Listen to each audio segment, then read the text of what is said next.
Bismillahirrahmanirrahim. Assalamualaikum warahmatullahi wabarakatuh. Anak sekalian, mari kita mulai pelajaran fikih pada hari ini. Sebelum pelajaran kita mulai, mari kita membaca doa suratul Fatihah. Mudah-mudahan apa yang kita pelajari hari ini ada guna manfaatnya, khususnya untuk kita selaku orang muslim dan untuk sampai semua selaku murid sanawiyah Kajen Patu. Al-Fatihah. A'udzubillahi minasyaitonir rajim. Bismillahirrahmanirrahim. Alhamdulillahirabbil Ar-Rahmanirrahim. Maliki yaumiddin. Iyyaka na'budu wa iyyaka nasta'in. Ihdinas siratal mustaqim. Siratal ladzina an'amta 'alaihim waladdallin. Amin. Anak sekalian, hari ini kita belajar pelajaran fikih. Untuk yang berikutnya kita mengenali macam-macam najis dan cara mensucikannya.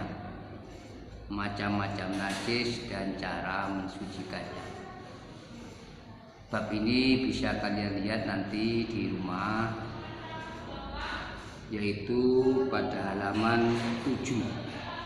Pada halaman 7 buku fikih. Halaman 7 buku fikih.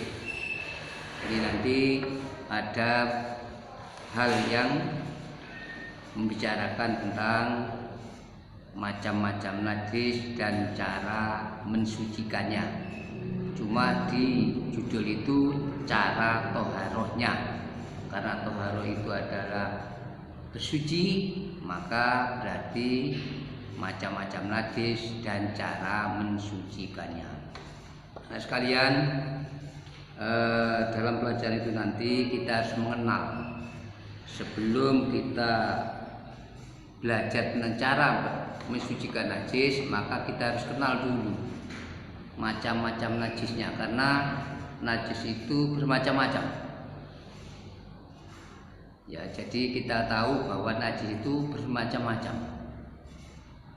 Ada macam-macamnya. Dengan macam-macamnya itu kita kenal itu, maka kita nanti sekaligus kita belajar cara mensucikannya tiap-tiap macam tadi. Satu macam, maka cara mensucikannya berbeda-beda. Maka kita harus mengenal macamnya dulu. Yang pertama adalah najis mutawasito. Najis mutawasito. Mutawasito itu sedang artinya. Dalam najis mutawasito ini dibagi dua. Ada mutawasito ainiyah, ada mutawasito hukmiyah. Dilihat dari sisi namanya, mutawasito ainiyah. Ainiyah itu bahasa Arab yang artinya mata. Itu berarti najis yang tampak dilihat oleh mata, bisa dilihat. Seperti darah warnanya merah. Kalau tai ayam warnanya apa, tai sapi warnanya apa, itu kelihatan. Itu namanya najis mutawasito ainiyah. Ada najis mutawasito hukmiyah. Hanya hukumnya, barangnya tidak kelihatan. Jadi dihukumi ada najisnya, hanya barangnya tidak kelihatan. Contoh, najis mutawasito hukmiyah itu suatu misal, pakaian kita terkena percikan air kencing, kemudian sudah tidak kelihatan basahnya karena sudah kering. Seakan-akan itu tidak ada najisnya, tapi kita tahu bahwa pakaian kita pernah kena percikan air kencing.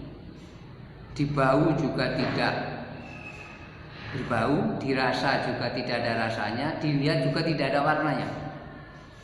Tapi kita tahu persis bahwa najis itu di situ ada najisnya. Terkena kencing percikan kencing yang sudah kering.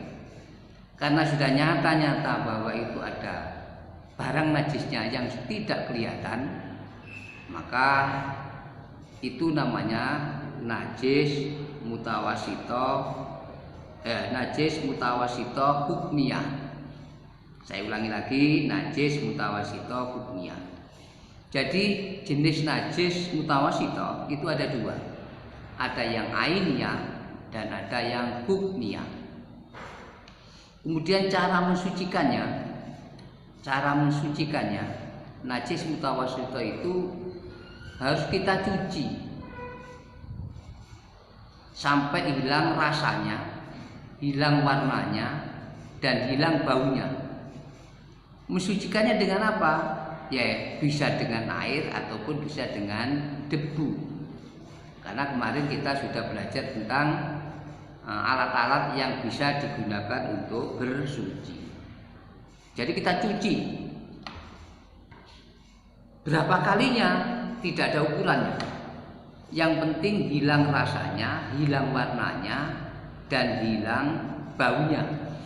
Itu yang najis mutawasito ainnya. Sedangkan yang najis mutawasito hukmiyah, ya saya ulangi lagi, najis mutawasito hukmiyah, cara mensucikannya adalah dengan disiram air, dialiri air. Ya, cuma ini itu aja, dialiri air sudah suci. Nah, ini bedanya dengan yang ainnya. Kalau yang ainnya tadi adalah harus hilang rasanya, warnanya, dan baunya, karena kelihatan, bisa dilihat, bisa dirasa, bisa dibau. Yang ainnya, yang hukmiyah itu tidak bisa dilihat. Maka cara mensucikannya cukup diairi dengan air.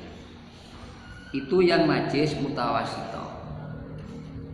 Yang berikutnya, macam najis yang berikutnya adalah najis mukhafafah. Najis mukhafafah ini najis yang ringan. Ringan itu bukan berarti ditimbang. Ringan itu karena mensucikannya ringan. Tidak sesulit najis mutawasito tadi. Cara mensucikannya ringan. Cukup dialiri dengan air. Terus apa yang termasuk najis mukhafafah ini? Najis mukhafafah ini adalah yang termasuk najis mukhafafah air kencing bayi laki-laki,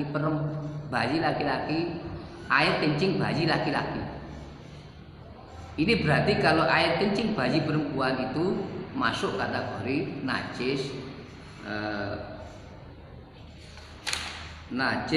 mutawasito. Air kencing bayi laki-laki ini dengan catatan bayinya itu belum makan apa-apa kecuali air susu ibunya sendiri. Jadi kalau ada bayi yang sudah mulai dari lahir sudah dikasih air susu selain air susu ibunya, maka tidak bisa dikatakan najis mukhafafah. Sekarang ini kan banyak ibu-ibu yang melahirkan tetapi tidak disusui sendiri, dicarikan air susu air susu yang dari toko-toko itu, air susu sapi.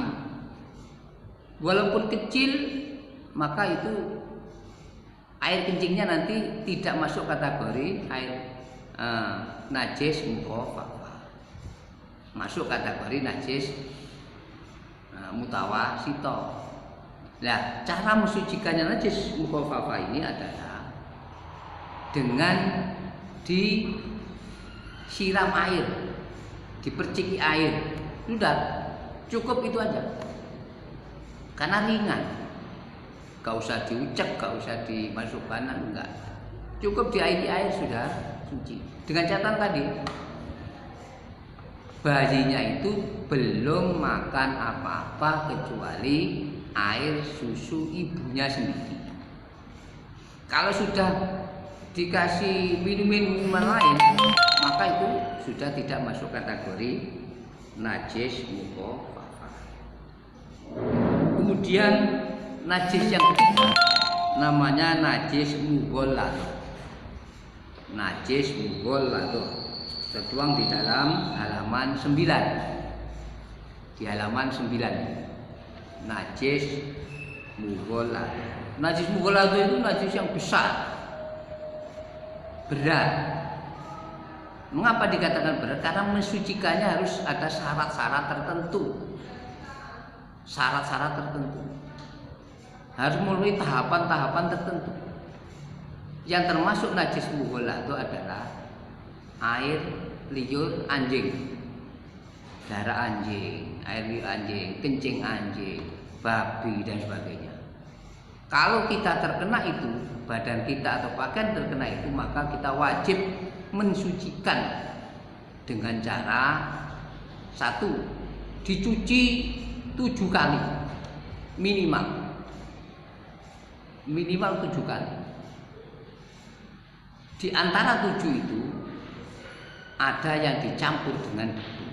Jadi pertama dicuci dengan air, kemudian salah satu dari 7 kita mencuci itu, maka ada campur dengan debu. Sehingga 2 unsur yang bisa menghilangkan najis alat bersuci, yaitu air dan debu, itu kedua-duanya dipakai. Jadi 7 kali minimal. 10 kali kalau belum ada campuran dengan debunya, maka itu belum bisa menghilangkan najis mughalladah. Bagaimana Pak kalau itu sampai 20 kali tapi cuma air tok, gak ada yang dicampur dengan debu, maka belum bisa menghilangkan najis mughalladah. Jadi 7 itu tidak semuanya dicampur, 7 kali itu tidak semuanya dicampur dengan debu. Ada salah satu di antara 7 itu yang dicampur dengan debu. Bisa yang pertama, bisa yang kedua, bisa yang ketiga, bisa yang keempat, bisa yang kelima, dan juga bisa yang ke-6 atau yang terakhir yang ke-7. Yang penting ada salah satu di antara 7 tadi ada yang dicampur dengan debu. Pak, bagaimana kalau terkena darah anjing? Dicuci 7 kali belum hilang warnanya, maka hilangkan dulu sampai hilang warnanya dulu, baru bisa menghilangkan kenajisan dari najis mughalladah. Anak sekalian, tadi saya sampaikan secara rinci, ini saya simpulkan. Hari ini kita belajar tentang macam-macam najis dan cara mensucikan. Najis tadi ada 3, yaitu najis mutawasithah, ada najis mukhafafah, ada najis mughalladah. Dan cara mensucikannya tadi masing-masing mukhafafah, mughalladah, mutawasithah, itu dengan cara-cara tersendiri. Tanpa itu maka tidak bisa kita memperoleh tujuan bersuci. Apa tujuan bersuci? Yaitu memperoleh kesucian. Apa? Memperoleh kesucian. Karena dengan suci tadi, maka dampaknya kepada ibadah kita nanti. Sholat kita harus suci dari najis. Kalau pakaian kita atau badan kita terkena najis, maka sholatnya tidak sah.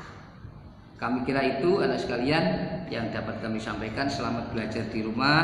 Mudah-mudahan walaupun dengan cara daring begini kita dapat memperoleh ilmu yang manfaat, walaupun gak banyak, yang penting ilmu itu manfaat. Terima kasih. Wassalamualaikum warahmatullahi wabarakatuh.